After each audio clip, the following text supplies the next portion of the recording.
beberapa poin yang perlu kami sampaikan terkait dengan konten fatwa agar tidak disalahfahami oleh masyarakat. Perlu ada pemahaman utuh, satu kesatuan. Ada 9 poin fatwa yang sudah ditetapkan. Yang pertama, dalam kondisi normal, kita semua memiliki tanggung jawab dan juga kewajiban untuk ikhtiar melakukan aktivitas yang menjaga kesehatan dan juga menjauhi sikap dan juga perilaku yang menyebabkan penularan penyakit.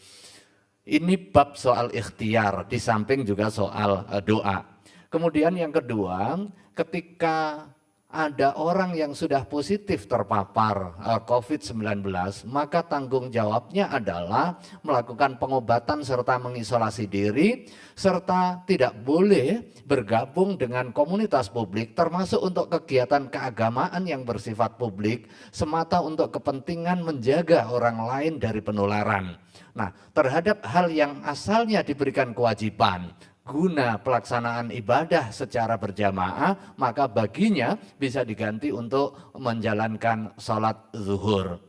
Nah, yang kedua, ketika kondisi orang berada di dalam kebugaran, sehat, dan juga tidak terkonfirmasi dia terpapar COVID-19, maka ada 2 kondisi yang perlu diperhatikan.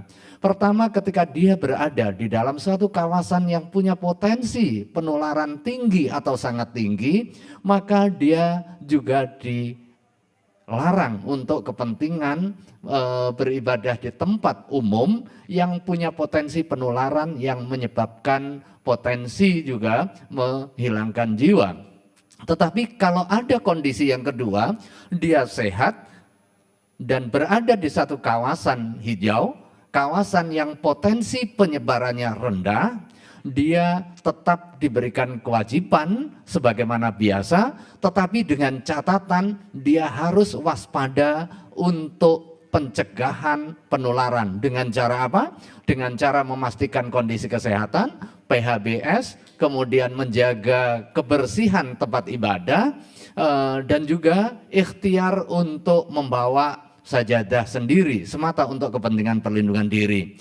Nah, jika ada dalam situasi kawasan yang seperti ini tetapi kondisi fisiknya sedang turun, sedang sakit, maka diharapkan untuk beribadah di tempat yang bersifat private. Nah, ketika berada di dalam suatu kawasan yang wabah virus COVID-19 tak terkendali di suatu kawasan tertentu, maka penyelenggaraan sholat Jumat dan juga ibadah yang bersifat masif ini bisa dihentikan untuk sementara waktu sampai kondisi normal. Sementara kalau masih berada di dalam kawasan yang penularannya terkendali, maka pelaksanaan ibadah sebagaimana biasa, kewajibannya dan secara bersamaan menjaga kesehatan. Yang terakhir yang perlu kami sampaikan, bahwa kita punya tanggung jawab untuk mencegah peredaran, ini bagian dari tugas keagamaan. Jangan sampai kemudian kita menyebabkan kepanikan. Waspada penting, tetapi aktivitas yang menyebabkan kepanikan dengan cara memborong sembako, memborong masker, menyebarkan info yang terkait dengan COVID, menyebabkan ketakutan orang tetapi itu hoax, itu adalah hukumnya haram.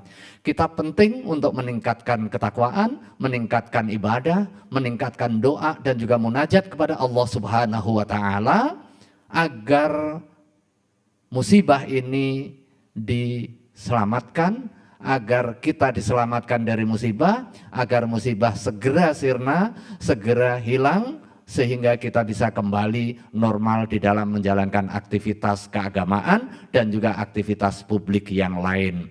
Kalau ibadah saja boleh dibatasi, apalagi aktivitas yang lain yang bersifat berkerumun serta potensi menyebabkan penularan secara lebih luas. Kegiatan publik di mal, di pasar, kemudian di tempat-tempat wisata, di perkantoran, ini secara bersama-sama perlu kita berikan pembatasan. Terima kasih, mudah-mudahan ada guna dan faedahnya. Beribadah tetap jalan terus, bermunajat kepada Allah Subhanahu wa taala tetapi pada saat yang sama kita menjaga keselamatan jiwa diri dan juga saudara-saudara kita. Terima kasih. Wassalamualaikum warahmatullahi wabarakatuh.